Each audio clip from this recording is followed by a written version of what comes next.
Hello guys, welcome to KINU Hobo. বন্ধুসকল মই মংগল গ্ৰহলৈ যাবলৈ এটা ৰকেট বনাইছিলো 2019 চনতে 19 চনৰ লাষ্টত মানে ডিসেম্বৰ মাহ মানত কিন্তু মোৰ ৰকেটটো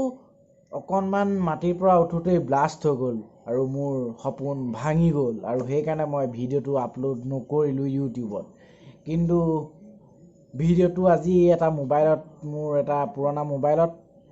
মোবাইল অকমান কিবা চাওঁতে মানে মোবাইলত ভিডিওটো পালো ভাবিলো আজি সেই ভিডিওটোকে লৈ আজি মই আজিৰ ভিডিওটো বনাই দিওঁ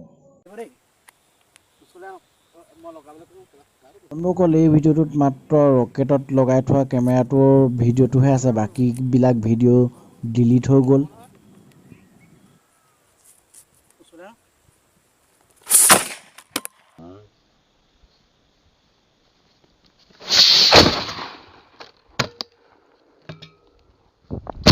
এই ৰকেটটোত এটা মিষ্টেকটো হ'ল কি ৰকেটৰ জোঙা অংশ আৰু ৰকেটৰ